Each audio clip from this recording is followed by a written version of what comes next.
Planetas y Atlántidas. Cultura, literatura y curiosidades para mentes inquietas.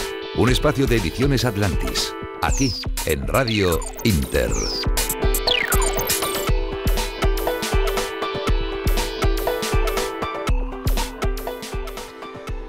Nuevo programa de Planetas y Atlántidas. Hoy llevaremos a cabo un segundo programa, valga la redundancia, especial dedicado única y exclusivamente al mito o realidad de la Atlántida y todos sus secretos. Comenzaremos en Ratones de Biblioteca, que normalmente es la parte más divertida. Hoy vamos a ver si nos lo tomamos un poco más en serio, de la mano de Teresa Abedul y Antonio Castillo, para descubrir algo tan peculiar como es el Panteón Atlante y sus dioses visto desde una perspectiva diferente. Y es que, bueno, el punto de vista desde el que lo van a contar, pues veremos cómo los dioses atlantes también tenían su lado perverso a veces. Buenas tardes, Teresa Abedul. Buenas tardes, Jota. Buenas tardes, Antonio Castillo. Hola, Jota, buenas tardes.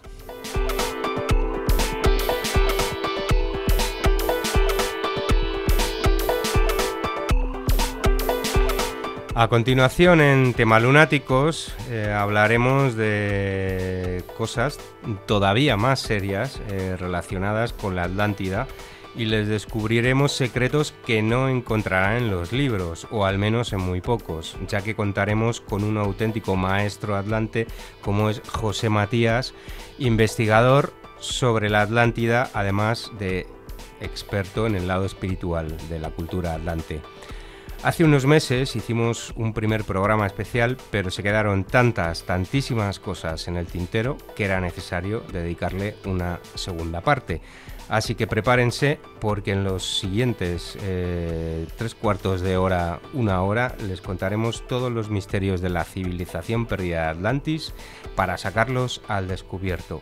Bueno, hoy Emilio Porta no estará, pero tendremos a José Bacaro, como ya he mencionado, y a José Matías, además de Antonio Castillo y Teresa Abedul, que también pueden intervenir cuando quieran. Así que buenas tardes, José Bacaro, y buenas tardes, José Matías. Buenas tardes, Jota. Buenas tardes.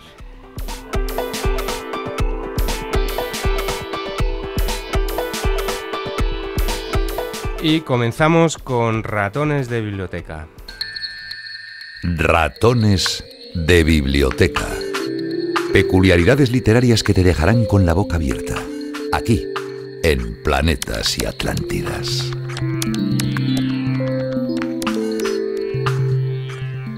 Bueno, tenemos ya con nosotros a Teresa Abedul, autora del libro Bodoco, El hilo de la vida, para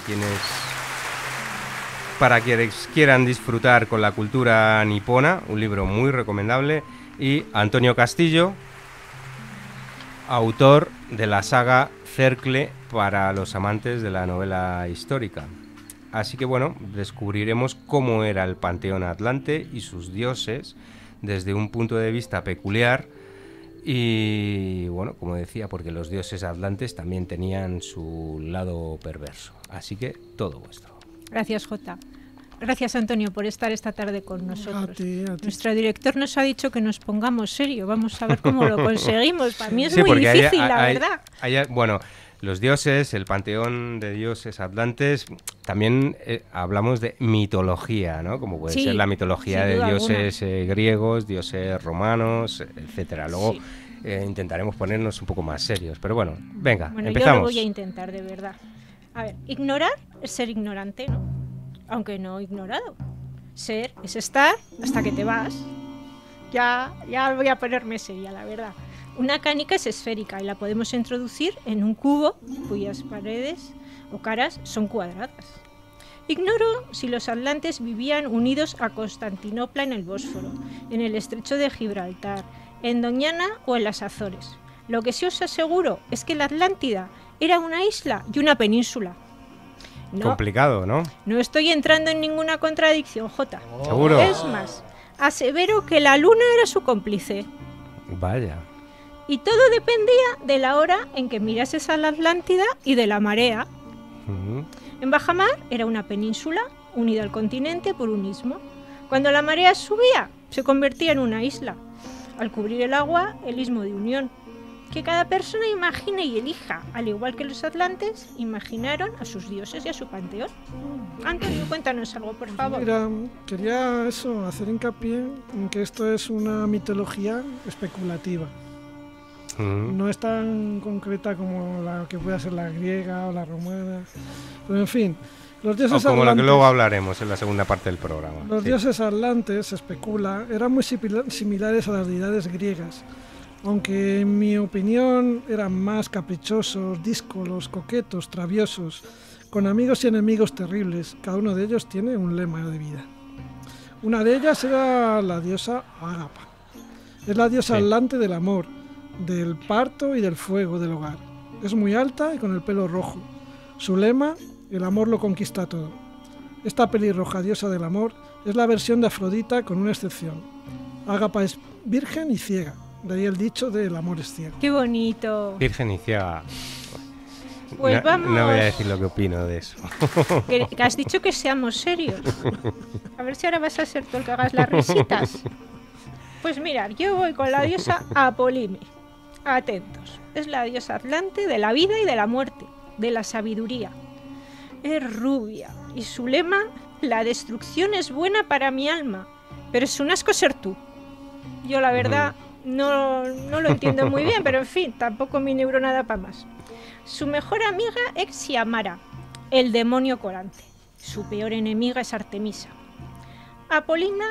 Apolimi es hija del caos, la materia informe que dio luz al universo, y de Cenobi, el viento norte atlante. Apolimi es conocida como la destructora, la portadora, la dadora, Biosia, que es igual a vida, Tanata, igual a muerte, Maga, como la sabiduría, y Fonia, la asesina. Caprichosa y vana, ella es la más poderosa de todos los dioses atlantes. Solo puede ser controlada, atentos, a ver, por su medio hermano y esposo. Hermano y esposo, Sí. uy, eso me Archón. suena Sí. a Incesto incesto total. griego, romano. Por eso has dicho que típico. nos pongamos serios. Sí. Y la verdad que no es para bromas. Apolimi viaja en el viento y puede matar a sus víctimas en un instante. Se dice que quienes están a punto de morir por su mano pueden vislumbrar su cabello rubio circulando en la niebla un segundo antes de que mueran. Y en el instante de su último adiós, la última visión que tienen es sus ojos pálidos y despiadados. ¿A qué os ha dado miedo? Mucho miedo. Y no era para reírse, ¿eh? Pues ahora está Arcón o Archón, el dios supremo, su medio hermano. Dios supremo del panteón atlante, alto y rubio. Su lema, la ira es una pequeña muestra de peligro. Bueno, ahí tiene razón, ¿eh? Es mejor que el otro lema. Eso de ser asco ser tú. Es hijo del caos, es decir, la materia informe que dio luz al universo, y de Fequia, esplendor. Archón nació para ser el gobernante del panteón atlante. Él estableció orden fuera del universo que había creado su padre. Se dice que su hermana, Fixia, su otra hermana, porque ya hemos dicho que Apolimi es su medio hermana, esta es hermana del todo, hiló hebras del pelo de Archón para formar Atlantis, y que utilizó su sangre para fertilizar la tierra y crear los lirios rojos sangres de Fisia, lirios que solo pueden prosperar en suelo atlante. Abrumado por la belleza del continente que había creado su hermana, Archón lloró y cuando sus lágrimas cayeron, surgió la raza atlante. Qué bonito, Antonio. Sí, es Muy muy poético, poético. muy poético. Estamos románticos, poéticos y serios. Como su esposa Apolimi, tuvo otros apelativos como Cosmeta, orden, Soter, salvador, y Teocos, el gran divino. Él era un dios de la extrema paciencia y amabilidad, exactamente lo contrario de su esposa. Se dice que él era el equilibrio que se necesitaba para que el orden del universo pudiera mantenerse adecuadamente. Pues mira, era el matrimonio perfecto. Ella medio loca y él extremadamente paciente. Pues equilibrado. A ver, otro dios atlante. El de la luz celestial, que es Asteros. También es de las estrellas, los cometas y el fuego. También es rubio y su lema dice... Todos eran rubios, ¿no? No, hay alguno de otro color. Alguno pelirrojo, pero, Sí, pero vamos, es algún rubio. moreno, pelirroja, algún moreno. peligrosa. Y su lema decía: la mayoría de la experiencia proviene del mal juicio. O sea, piensa mal y acertarás. Fíjate. Asteros es el hijo mayor de Caos. Bien ha dicho Antonio, la materia informe que dio la luz al universo. Y de Fequia, esplendor. Asteros nació para dar luz a los cielos. Esto es muy bonito lo que os voy a decir, ¿eh? Se dice que una noche miró por debajo de su carruaje dorado y vio a la gente atlante agachada en la oscuridad. Sintió lástima de los seres humanos. Entonces llegó hasta el cielo y tomó un puñado de estrellas. Se las regaló a la gente atlante. Incluso les mostró cómo hacer fuego, siendo esto su propia versión de la luz celestial, ¿a que es bonito? Sí, sí, me recuerda mucho al mito de Prometeo también, ¿no? Claro, ya os hemos dicho que se parecen mucho a los dioses griegos. Luego está la diosa Chara, la diosa atlante de la alegría. Su lema: la sonrisa hace que las personas se pregunten en qué estás pensando. Depende cómo sea la sonrisita de irónica, ¿no, Antonio? Pues sí. Ay, hay que ser serio, perdón. Se dice que ella nació cuando Archón miró por primera vez a su media hermana, Apollimi. Sus corazones crecieron 10 veces su tamaño real y de ahí nacieron los dioses, las diosas, Agapa, de la que hemos ya hablado, amor, y la diosa Chara, alegría. Pero qué cosas más bonitas nos cuentas. A ver, la que viene ahora, madre mía, me da hasta me pongo colorada. Venga. Es la diosa Basi. Es la diosa de la lujuria y del exceso. Esa, sí, esa me gusta. Su lema, ¿te gusta? Pues a mí me da un poco de vergüenza. Se la tenía que pasar a Antonio. Su lema: abandoné la bebida y el sexo. Fueron los peores 15 minutos de mi vida.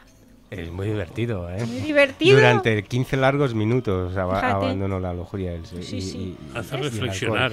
Sí. Esta diosa del exceso y de la intoxicación, esto debe ser por los comas etílicos que le producía la bebida, es hija de la diosa del deseo, Epitimia, y del dios de la guerra, Misos. Basi, atentos, que si el lema era sacar los colores, lo que viene ahora, casi de extintor.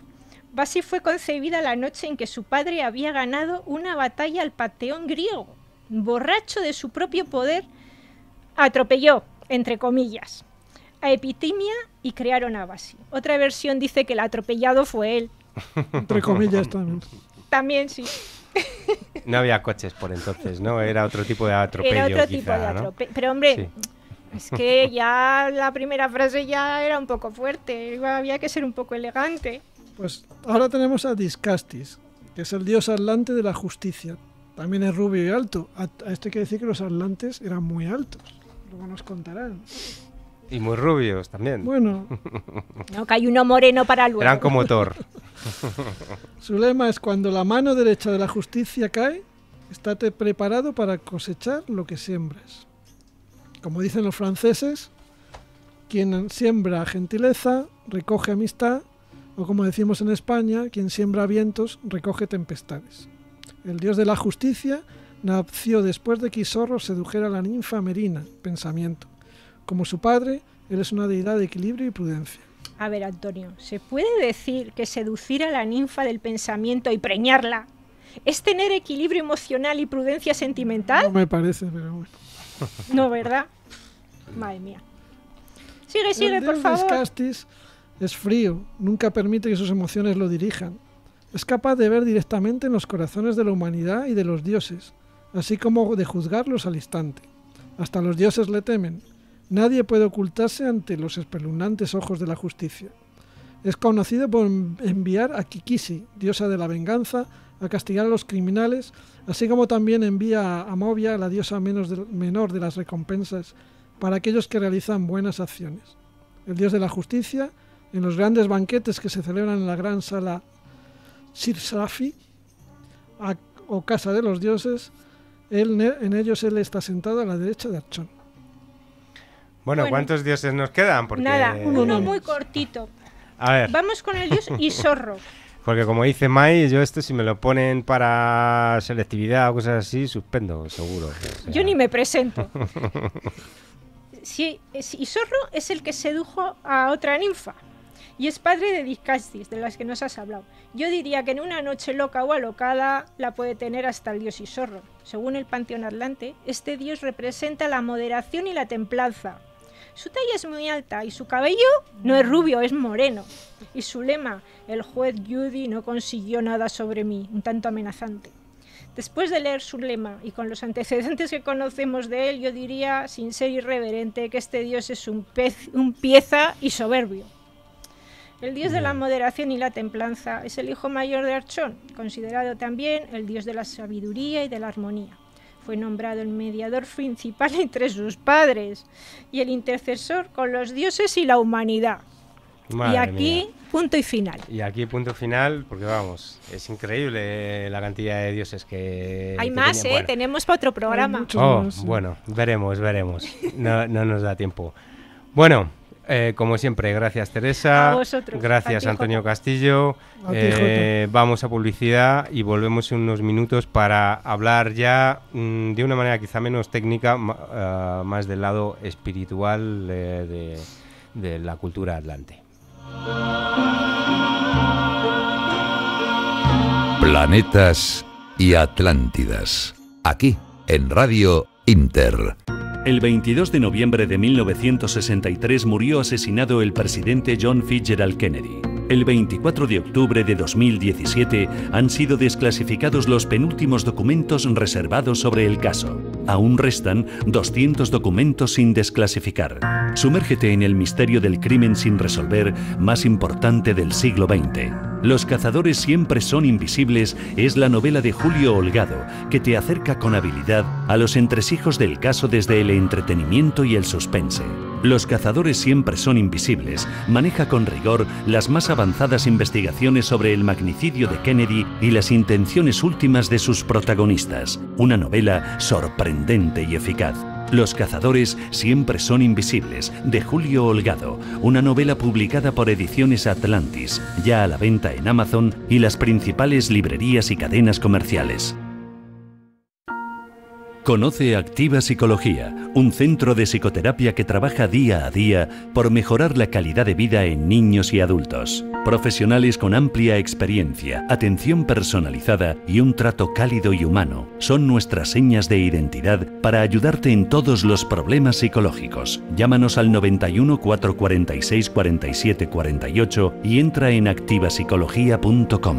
Estamos muy cerca de ti. 91 446 47 48, Glorieta de Bilbao 1, Madrid. Activa Psicología. Psicólogos de confianza. Centro autorizado por la Comunidad de Madrid. 91 446 47 48, Glorieta de Bilbao 1, Madrid. activapsicología.com. Mi hermano mató al diablo, pero lo que no sabía es que al matar al diablo se convertiría en él. El diablo, de Eva Olarra Díez. Un largo camino entre luces y sombras, la trepidante historia de dos hermanos y la lucha por sobrevivir en un mundo de delincuencia. El diablo, de Eva Olarra Díez. Una novela negra publicada por Ediciones Atlantis, ya disponible en las mejores librerías. ¿Qué ocurre cuando la mujer de tu vida desaparece? ¿A qué estarías dispuesto para ir en su búsqueda? Te quiero, de José Luis Pérez Sanz, una novela romántica publicada por Ediciones Atlantis, donde sus protagonistas serán capaces de superar el tiempo y la distancia. Te quiero, un libro donde sus personajes sacrificarán incluso la propia vida por la felicidad del ser amado. Te quiero, de José Luis Pérez Sanz, ya disponible en las mejores librerías. Del autor finalista de la 9ª edición de los Premios Atlantis, La Isla de las Letras, nos llega su nueva novela, El maniquí roto. Después de Stand 17, donde el comisario del Cuerpo Superior de Policía Sebastián Lago se vio envuelto en resolver 4 asesinatos, nos llega su secuela, El maniquí roto. Esta vez se ha descubierto el cuerpo de una joven asesinada y Lago se enfrentará al caso. El maniquí roto, de Eduardo Bartrina, una novela policíaca publicada por Ediciones Atlantis, ya disponible en librerías. La Tierra ha quedado devastada tras milenios de maltrato, y el ser humano se ve obligado a abandonarla en un futuro no muy lejano.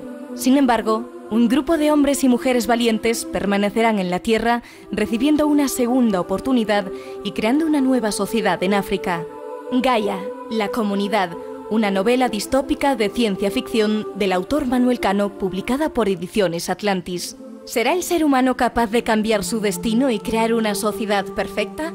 ¿O estará condenado a la extinción en la Tierra? Gaia, la comunidad, de Manuel Cano, ya a la venta.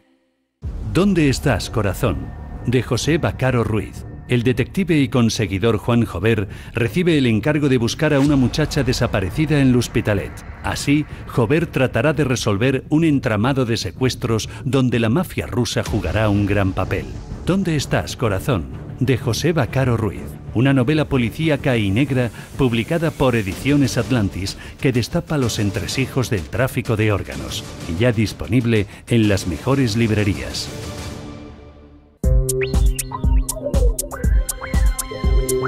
Temalunáticos. Un lienzo repleto de actualidad e historia. Aquí, en Planetas y Atlántidas.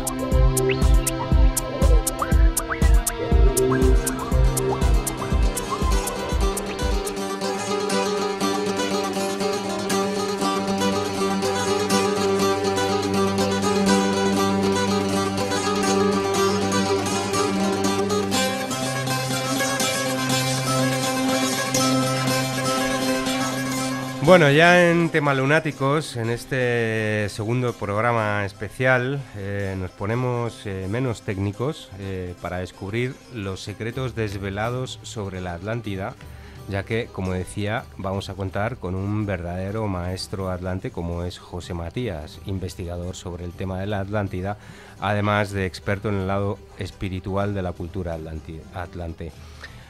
Ampliamos ese programa especial que iniciamos hace unos meses, así que prepárense porque en los siguientes 40 minutos, si llega, les contaremos muchos de los misterios de la civilización perdida de Atlantis, acompañados de la mano de José Bacaro Ruiz. Buenas tardes. Buenas tardes.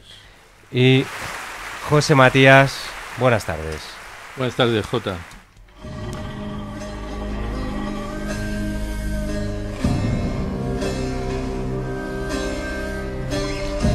Comenzamos. Como decía, los demás podéis intervenir también cuando queráis. Pregunta para José Matías y arrancamos ya a lo bestia. ¿Es cierto que los atlantes ya sabían siglos antes que un tsunami arrasaría la isla, o más bien el continente, como queramos llamarlo? ¿Qué causó ese tsunami y cómo se prepararon?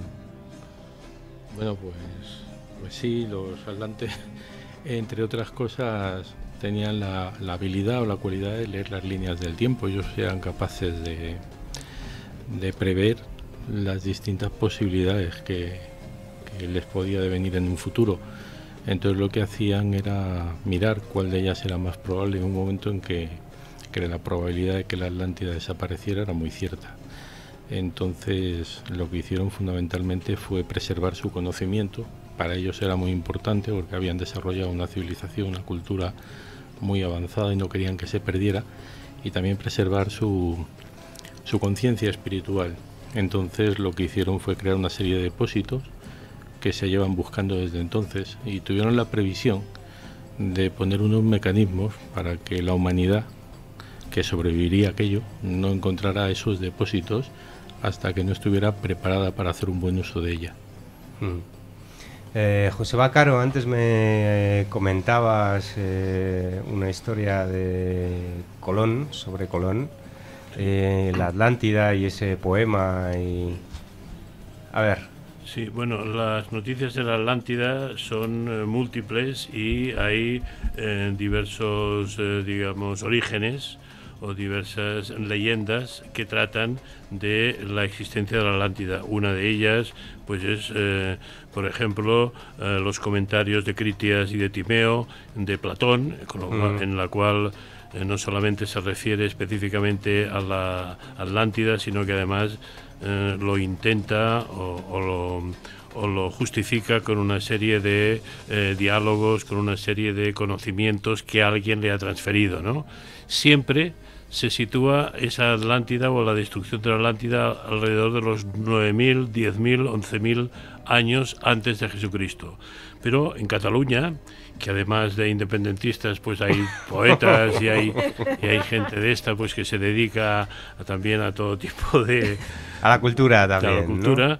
Pues un canónigo, Jacinto Verdaguer, hizo una oda a la Atlántida muy amplia, en la cual en el primero de los cánticos se refiere la historia de un encuentro de una nave genovesa que en una lucha contra otra veneciana naufragan las dos. Colón, que va en una de ellas, se escapa y a nado llega a una playa donde se encuentra un viejo, y ese viejo le explica pues que existe una Atlántida, dónde está esa Atlántida, le indica más o menos la orientación, y de ahí se podría inferir los viajes de Colón, no en busca de un camino más corto para llegar a las Indias, ni para dar la vuelta al mundo, ni para demostrar que la Tierra era redonda, sino en busca de la Atlántida.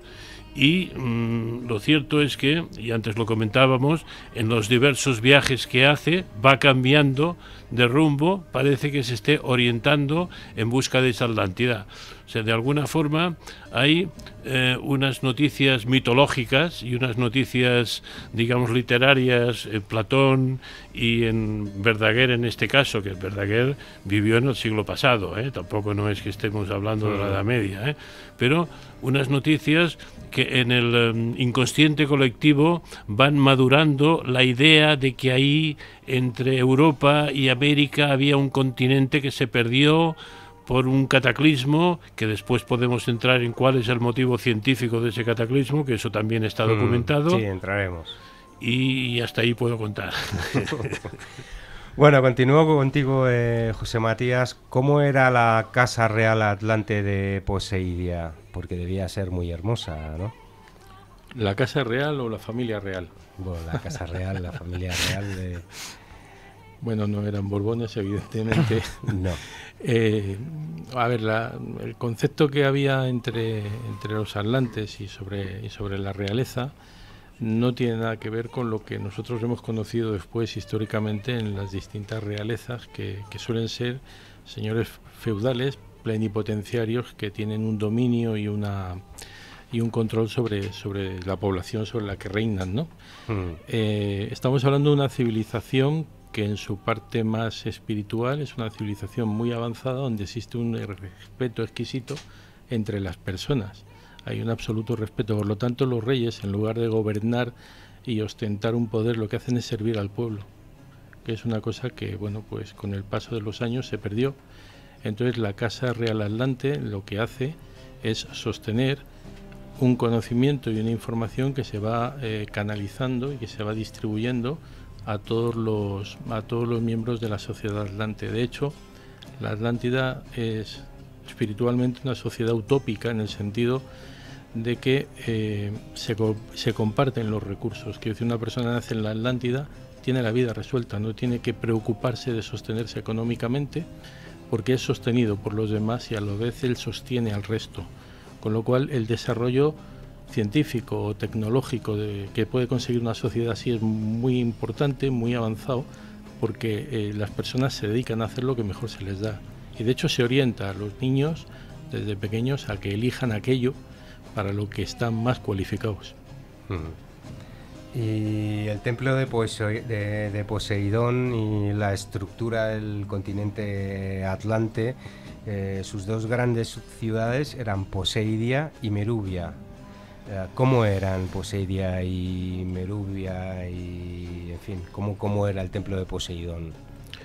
Bueno, Poseidia y Merubia eran las dos ciudades más grandes del continente atlante. La capital histórica de la Atlántida fue siempre Poseidia, y en el centro de la capital, en lo alto de una colina, tal y como describe, que decía antes José, tal y como describe Platón en los diálogos de Critias y Timeo, había una colina y encima de esa colina estaba el templo de Poseidón. Sabemos que el templo de Poseidón tenía una planta octogonal y que en cada uno de los vértices de ese octógono, de ese octaedro en realidad, había un cristal unas medidas importantes. Estamos hablando de entre 3 y 4 metros, que canalizaban energía que recogían a nivel cósmico y telúrico y se concentraba dentro de lo que era el propio templo, que a su vez, y en la entrada del templo tenía una estatua del dios Poseidón, y este sí que era del panteón del panteón atlante, aunque en realidad representa más bien una energía, una estatua que estaba tirada por 8 caballos de platino. Y bueno, según las leyendas, este platino era de origen extraterrestre, con lo cual debía tener unas características un tanto especiales. Caballos alados. Caballos alados. Unicornios con alas, vamos, para... ¿También tenían cuerno? Claro. ¡Qué completos! Representaban una figura, digamos, de origen no terrestre, por así decirlo. Bueno, José Bacaro, si quieres añadir alguna cosa más. Sí, yo me quedaría un poquito, si me permite José Matías, un paso antes de esa civilización que él ha descrito con tanta vehemencia y con tanta rotundidad, que es cómo se pudo producir el fenómeno del hundimiento de la Atlántida. Hay una teoría de principios del siglo XX, que es de un alemán que se llamaba Wegener, que una vez comparando la forma que tiene África y la forma que tiene América, pues resulta que se le ocurrió que por qué las dos continentes no podían encajar, y vio que encajaban perfectamente. Si nosotros vemos el morro, si me permitís la expresión, de África, cómo entra en la zona de las Antillas, veremos que sí que encajan. Entonces, eso él creyó, lo interpretó como que en un principio había un solo continente que unía África y que unía América, y que eso, pues hace muchos miles de años, se separó completamente. Ahí, en ese punto, en esa unión entre América y África, es donde todos, desde Verdaguer hasta Platón, hasta los actuales exégetas del tema de la Atlántida, la sitúan. O sea que está clarísimo que tiene que estar ahí. ¿Por qué no se ha descubierto todavía ningún resto? Pues porque el cataclismo que se originó pudo ser el hundimiento de esa Atlántida, que ahora estaría a miles de metros de profundidad, absolutamente tapada por restos, por rocas, por todo lo que queramos decir. Si algún día podemos llegar a penetrar en esa costra, ahí encontraremos esos restos de civilización. En estos momentos esto no se puede conseguir porque por medios técnicos es complicadísimo, y hay que esperar a un futuro. También quiero decir que, tal como decía José Matías, los atlantes siempre han sido interpretados como una raza no solamente muy altiva, muy inteligente, sino como la mejor raza que había existido en la Tierra, hasta el extremo de que unos individuos como eran los nazis, que precisamente se reclamaban para sí mismos el dominio sobre todas las demás razas, a través de Heinrich Himmler, hicieron en el año 1938 una expedición en el Tíbet buscando atlantes para demostrar que ellos, como arios puros, eran los herederos naturales y los dominantes de la raza humana. Eso es que además José Matías nos hablaba de la raza aria también en el programa anterior. Antonio Castillo, tienes sí, quería hacer una precisión de lo que estás contando, José, sobre que algún día encontraremos los restos de la Atlántida. Yo quería hacer la comparación con el Titanic. El Titanic es un barco de acero que se hundió hace 100 años. Está desapareciendo. Dentro de pocos años no quedarán restos en el fondo del mar, por eso lo han fotografiado de todas maneras, para archivarlo, no lo van a sacar a superficie nunca. Se sabe que desaparecerá. Una máquina de acero de no sé cuántos miles de toneladas. Se lo come el mar, se lo comen los microorganismos del mar y una serie de reacciones químicas, y desaparecerá. Es probable que de la Atlántida nunca encontremos nada.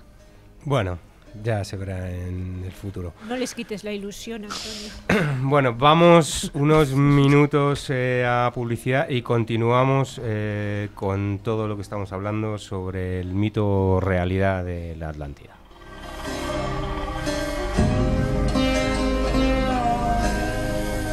Planetas y Atlántidas. Cultura, literatura y curiosidades para mentes inquietas. El 22 de noviembre de 1963 murió asesinado el presidente John Fitzgerald Kennedy. El 24 de octubre de 2017 han sido desclasificados los penúltimos documentos reservados sobre el caso. Aún restan 200 documentos sin desclasificar. Sumérgete en el misterio del crimen sin resolver más importante del siglo XX. Los cazadores siempre son invisibles es la novela de Julio Holgado, que te acerca con habilidad a los entresijos del caso desde el entretenimiento y el suspense.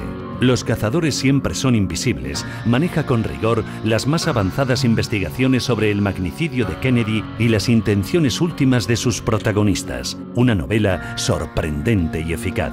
Los cazadores siempre son invisibles, de Julio Holgado, una novela publicada por Ediciones Atlantis, ya a la venta en Amazon y las principales librerías y cadenas comerciales. Conoce Activa Psicología, un centro de psicoterapia que trabaja día a día por mejorar la calidad de vida en niños y adultos. Profesionales con amplia experiencia, atención personalizada y un trato cálido y humano son nuestras señas de identidad para ayudarte en todos los problemas psicológicos. Llámanos al 91 446 47 48 y entra en activapsicología.com. Estamos muy cerca de ti. 91 446 47 48, Glorieta de Bilbao 1, Madrid. Activa Psicología. Psicólogos de confianza. Centro autorizado por la Comunidad de Madrid. 91 446 47 48, Glorieta de Bilbao 1, Madrid. activapsicología.com. Mi hermano mató al diablo, pero lo que no sabía es que al matar al diablo se convertiría en él.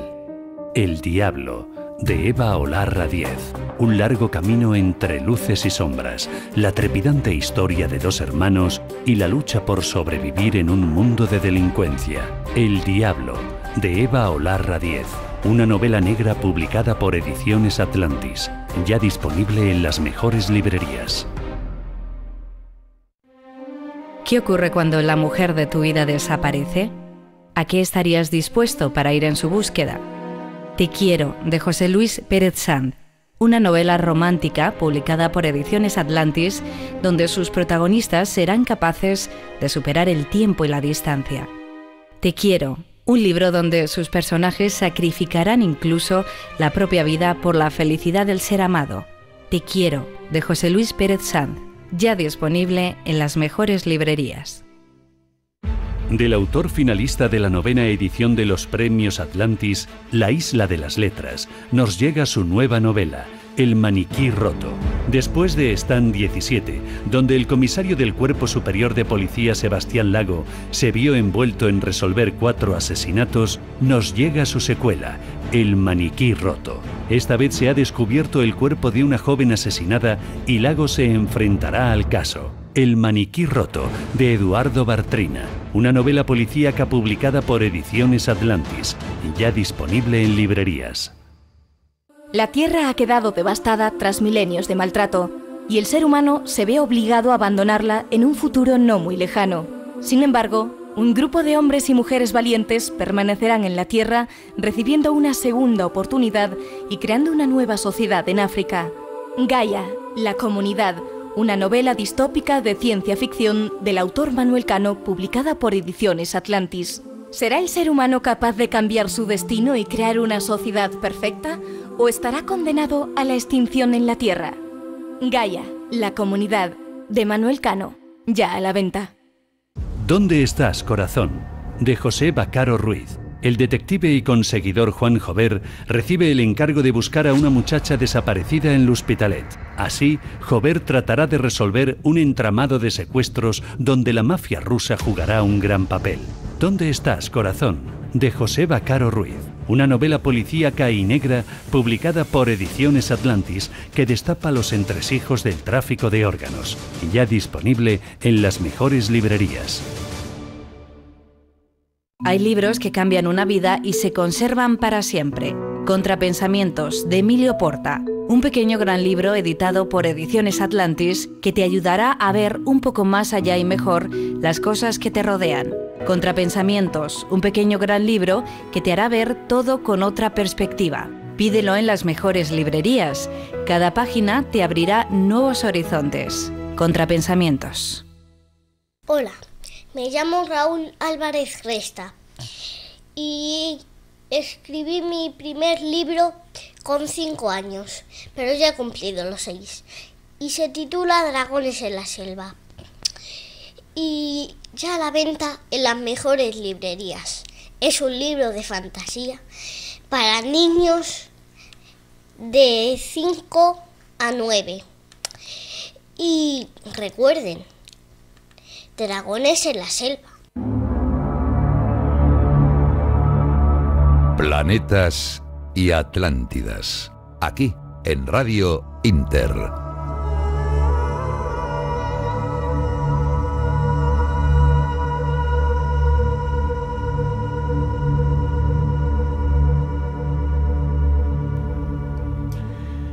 Bueno, José Matías, continuamos hablando de la Atlántida. Pregunta difícil. ¿Qué es la Biblioteca de los Ancestros? Pues no sé si recordáis una serie de televisión que se emitió hace unos años y que bueno, de vez en cuando la reponen, que se llamaba Stargate. Sí, sí. En Stargate se habla, se especula de una raza que ocupó la galaxia y que viajaba entre planetas utilizando una puerta circular, una especie de agujero de gusano. Y las 10 temporadas de la serie se la pasan los protagonistas buscando precisamente el conocimiento de los ancestros, el conocimiento perdido de una raza humana que evolucionó antes que la actual y que bueno, pues que alcanzó un gran conocimiento y dominaban el viaje a través de las estrellas por medio de los Stargates. Esto tiene su cierta gracia porque tiene un cierto parecido con lo que sucedió en la Atlántida. De hecho, la ciudad perdida de esta civilización que buscaban los protagonistas de Stargate es Atlantis, y al final la terminan encontrando en otra galaxia. Bueno, el caso es que efectivamente los atlantes tenían una serie de conocimientos que, como he comentado antes, pusieron a salvo antes del hundimiento de la Atlántida.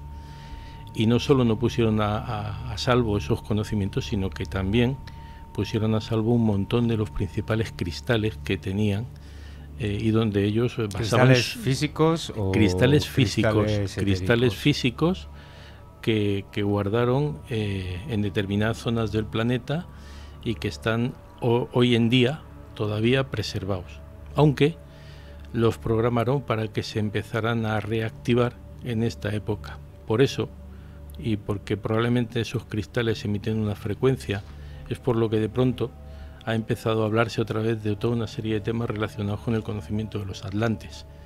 Y se sabe que esos cristales están emitiendo determinadas frecuencias, que son cosas que evidentemente la ciencia oficial no va a reconocer nunca, y tampoco se ha dotado de medios para poder identificar esas frecuencias. Y bueno, hablábamos de razas y háblanos de la raza adámica. No vamos a entrar finalmente en los arturianos precisamente por no ir todavía más allá, pero sí la raza adámica. Bueno, pues parece ser que la raza adámica es la raza original con el ADN completo que existió primeramente en la Tierra y que representó la primera civilización que hubo sobre el planeta. Esta civilización se identifica con otro continente perdido y desaparecido, que es el continente de Mu. Y que estuvimos hablando en el programa anterior. Sí, efectivamente. Y bueno, esta raza tenía el ADN, digamos, intacto, y era un ADN de 12 hebras. A medida que fue pasando el tiempo, se fueron haciendo determinadas manipulaciones en ese ADN original, y el hombre, que inicialmente era un humano, por así decir, con cualidades superiores, fue perdiendo facultades a medida que se iban modificando las hebras de ADN, se iba modificando este ADN. Esto precisamente tiene que ver con lo que decía antes José Vaccaro cuando se refería a la búsqueda de los nazis de ese conocimiento original. En el fondo ellos trataban de recuperar esa figura del ser humano original, perfecto, por así decirlo, aunque realmente esa esencia del humano adámico, del humano original, vive en nosotros, sigue presente en nosotros, con el ADN modificado, pero aquí está. Y bueno, tras la desaparición de la Atlántida, ya entramos en temas todavía más espirituales, sufrimos la tercera caída de conciencia. ¿Cuáles fueron las dos caídas de conciencia anteriores y qué es una caída de conciencia? Pues bueno, voy a volver otra vez a hacer referencia a lo que es la literatura y especialmente a lo que es la literatura de ciencia ficción. Hay mucha novela de ciencia ficción encuadrada dentro de la ciencia ficción de lo que sería la space opera, donde se habla precisamente de civilizaciones que han caído, que han existido y que luego han resurgido. Las caídas de conciencia es cuando una civilización ha alcanzado un determinado punto espiritual y por alguna circunstancia pierde ese nivel y cae en conciencia, baja de dimensión, baja de vibración y entra en un nivel más básico, más lento, más tosco, más burdo, por así decir, de existencia. Los atlantes vivían entre tercera y quinta dimensión y cayeron irremisiblemente después del cataclismo a través de las dimensiones hasta caer totalmente en tercera, y fueron perdiendo todas aquellas cualidades que habían ido construido durante todo el tiempo en que existió la Atlántida. Anteriormente a esto, una segunda caída de conciencia, que fue la de Lemuria, que era un continente también mítico, se encontraba situado en el Pacífico, y la primera y original caída de conciencia es la de Mu. Y la de Mu, la humanidad guarda el recuerdo, y además se da en distintas culturas, el recuerdo del paraíso perdido. Es el momento en que el hombre es expulsado del paraíso, y es como tenemos un cierto nivel de espiritualidad y contacto con la divinidad, y como no hemos sido correctos, pues se nos manda al mundo. Realmente se está describiendo, cuando se habla de tendrás que conseguir el alimento con el sudor de la frente, se está hablando, ya no estás en una dimensión más sutil donde esto no es necesario, vas a tener que ganarlo de otra manera, y esta manera es más material, más densa, más 3D, por así decirlo. Me preguntaba Mai, nuestro técnico, por qué, si los atlantes eran tan poderosos, por qué no fueron capaces de abandonar la Tierra de alguna manera. Yo creo que más o menos has contestado un poco a esa pregunta, ¿no? Sí. Y José Bácaro, sí. A ver, de todas maneras, yo creo que en la evolución de las razas hay siempre dos elementos que son contradictorios, ¿no? Una es la teoría de la evolución a base de la selección natural, que es que de repente en una raza o en una familia o en una serie de gente surge una mutación que resulta que es más eficiente para la vida que la resta de mutaciones que existen a su alrededor, y al vivir más años, al tener más facilidad de procrearse, etcétera, etcétera, crea una mejora en la raza humana que hace que esa raza humana pues pase, por ejemplo, desde el hombre de Neandertal al hombre de Cromañón y después al Homo sapiens. Eso está reconocido. Ahora bien, como decía muy bien José Matías, al lado de esto existe otra degradación de las razas. Y la degradación de las razas es precisamente el apareamiento con razas inferiores. Y ahí está el gran peligro. Yo creo que posiblemente, si es que los atlantes existieron en su momento, la degradación de esa raza atlantis. Mientras los atlantis se mantuvieron impolutos, perfectos, aislados, etcétera, etcétera, eso no fue posible. Pero hay algunos historiadores, Ébola en este caso, que mantienen la teoría de que hicieron algunos experimentos, tiene un libro escrito sobre eso, entre el cruce de razas, y ahí es donde pudo empezar a realizarse la degradación de la raza, la pérdida de poderes, la pérdida de calidad, que por otra parte había crecido gracias a la selección natural de Darwin. O sea, la naturaleza tiene esas dos formas de atacar y de denigrar la raza, ¿no? Los alemanes, que fueron extremistas en el tema pues con la eugenesia cogían a cualquier persona humana que tuviera algún tipo de defecto, aunque fuera gitano y fuera perfectamente dotado e inteligente, por el hecho de ser gitano, y lo eliminaban y lo mataban directamente, incluso a los judíos, ¿no? Intentando precisamente la pureza de la raza aria, ¿eh? Entonces ahí hay mucho que discutir sobre esto. Tiene que ver precisamente con el siguiente punto, que es que cuando los atlantes abandonaron el continente lo hicieron progresivamente, y yo te preguntaba, José Matías, ¿hacia qué zonas del Mediterráneo avanzaron ya tras la caída de la Atlántida? Bueno, básicamente los atlantes crearon dos espacios a los que se dirigieron. 2 minutos y medio nos quedan. 30 segundos. No, tienes 2 minutos y medio. No hace falta 2 minutos y medio, con 30 segundos nos apañamos. Hay una parte de los atlantes que viajan hacia América y viajan precisamente hacia la zona del Yucatán y a Brasil, ¿de acuerdo? Entonces allí hay depósitos cristalinos que todavía hoy en día existen, y de hecho algunos de los mejores cuarzos que hay en el planeta proceden de Brasil. Y luego cuarzos y amatistas, bueno, sí, amatistas, una serie de cristales, sí. Hay una serie de cristales y tal, pero también es verdad que ellos tenían muy avanzado la tecnología de los cuarzos, los cristales, y podían, digamos, criar los cuarzos y hacerlos crecer y hacerlos evolucionar más rápidamente. Eso por una parte. Y luego por otra parte... Bueno, por una parte América, efectivamente, ¿no? Y luego Europa. Y dentro de Europa hay un destino que no es exactamente Europa, sino el Mediterráneo, donde los atlantes se dirigieron, porque precisamente habían preparado un espacio para cuando se produjera el cataclismo, que es Egipto. Entonces, en Egipto, los atlantes habían volcado, digamos, todas sus expectativas. Eso no quiere decir que no hubiera atlantes en otras zonas de Europa y del Mediterráneo. Como por ejemplo España, Tartesos, Cerdeña, también entre los griegos, aunque hay, bueno, información que nos dice que los griegos fueron inicialmente una colonia de los atlantes que se rebeló contra ese gobierno último de los atlantes, que no era nada benévolo, y de esas guerras precisamente, como decía antes José Bacaro, se habla en el Timeo del Critias, donde lógicamente los griegos salen vencedores. A fin de cuentas, los griegos son especialistas en contar las historias según a ellos mejor les viene, aunque en realidad sí que vencieron inicialmente, aunque luego fueron masacrados, y como consecuencia de eso se produjo al final la caída de la Atlántida.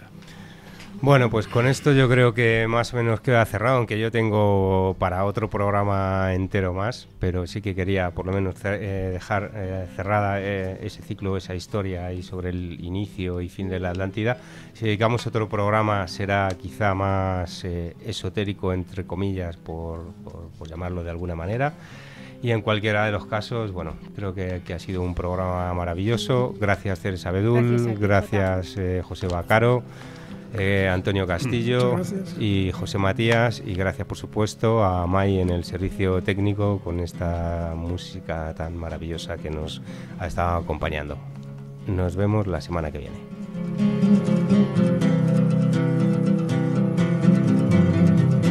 Planetas y Atlántidas.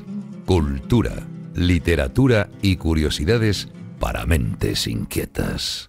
El 22 de noviembre de 1963 murió asesinado el presidente John Fitzgerald Kennedy. El 24 de octubre de 2017 han sido desclasificados los penúltimos documentos reservados sobre el caso. Aún restan 200 documentos sin desclasificar.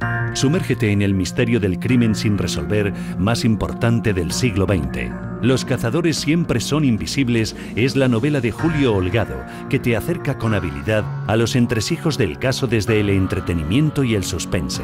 Los cazadores siempre son invisibles maneja con rigor las más avanzadas investigaciones sobre el magnicidio de Kennedy y las intenciones últimas de sus protagonistas. Una novela sorprendente y eficaz. Los cazadores siempre son invisibles, de Julio Holgado, una novela publicada por Ediciones Atlantis, ya a la venta en Amazon y las principales librerías y cadenas comerciales. Conoce Activa Psicología, un centro de psicoterapia que trabaja día a día por mejorar la calidad de vida en niños y adultos. Profesionales con amplia experiencia, atención personalizada y un trato cálido y humano son nuestras señas de identidad para ayudarte en todos los problemas psicológicos. Llámanos al 91 446 47 48 y entra en activapsicología.com. Estamos muy cerca de ti. 91 446 47 48, Glorieta de Bilbao 1, Madrid. Activa Psicología. Psicólogos de confianza. Centro autorizado por la Comunidad de Madrid. 91 446 47 48, Glorieta de Bilbao 1, Madrid. activapsicología.com. Mi hermano mató al diablo, pero lo que no sabía es que al matar al diablo se convertiría en él. El diablo, de Eva Olarra Díez. Un largo camino entre luces y sombras, la trepidante historia de dos hermanos y la lucha por sobrevivir en un mundo de delincuencia. El diablo, de Eva Olarra Díez. Una novela negra publicada por Ediciones Atlantis, ya disponible en las mejores librerías.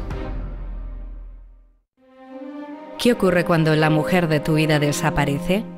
¿A qué estarías dispuesto para ir en su búsqueda? Te quiero, de José Luis Pérez Sand, una novela romántica publicada por Ediciones Atlantis, donde sus protagonistas serán capaces de superar el tiempo y la distancia. Te quiero, un libro donde sus personajes sacrificarán incluso la propia vida por la felicidad del ser amado. Te quiero, de José Luis Pérez Sand, ya disponible en las mejores librerías.